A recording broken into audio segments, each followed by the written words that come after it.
we talked before the game about would he be a little bit rusty or would he be really good? I think he answered that question. He was terrific.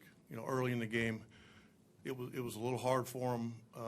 He had kind of they put a sleeve on, and it was a little too tight, so he had to work through that a little bit, which I think made us probably a little more nervous than it made him. It was so hard to see early, though, that, you know, I think that helped. And then we scored some runs, and he settled down, and, I mean, he was terrific. You go through that lineup and don't give up runs, that's your pitching.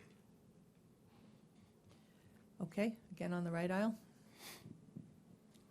Tito, what have you thought about how your guys have just handled this stage, especially for the guys that are not exactly postseason veterans?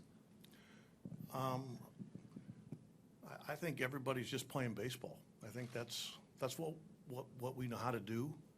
I think when you start thinking about other things that maybe we're not so good at, so we'll try to stay away from that and just play the game and play the game as well as we can and see what happens. I think they're having, you know, again, it's more fun when you win, but I don't see anybody backing down or anything like that. Now, the atmosphere is going to be a little different come Sunday.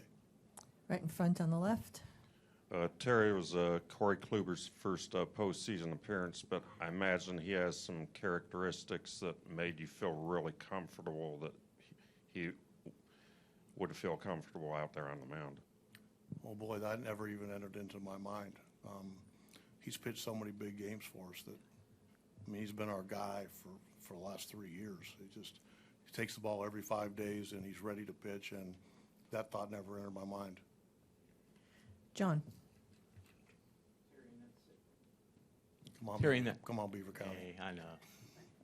Slow learner class. But anyway, in the same vein, you've been around a lot of pitchers. Is Kluber about as unflappable as anybody you've ever been around? It seems like he never... Outwardly, you never see anything. There's a fire in there, though, that burns a lot. He can't be that good without it, but he won't let anybody know it, which I think is great. But he competes like crazy, though. And standing in the back on the left.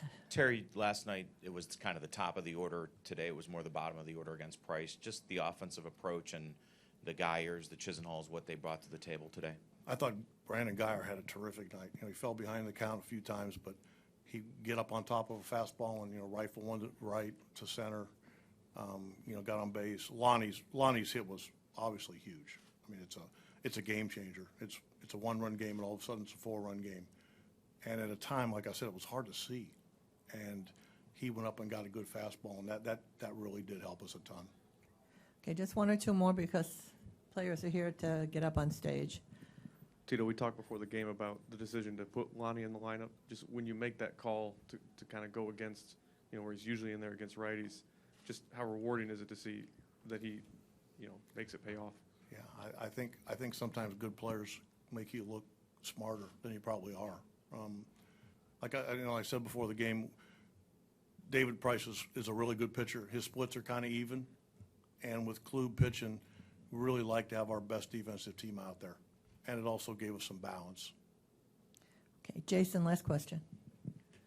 Going into the game, considering how heavy your bullpen was used last night, what was the ideal scenario in your mind for how far you could get with Kluber, and how much do you think the early lead kind of helped him pitch not only effectively but efficiently?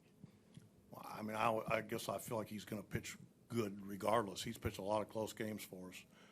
I'm sure if you ask him, he'd probably say he enjoys having the lead. You know, the one thing we won't do is, regardless of what we did with our bullpen last night, we wouldn't ask a starter to go farther than he could. You know, maybe you go to Otero earlier or Brian Shaw. We felt like we could cover it.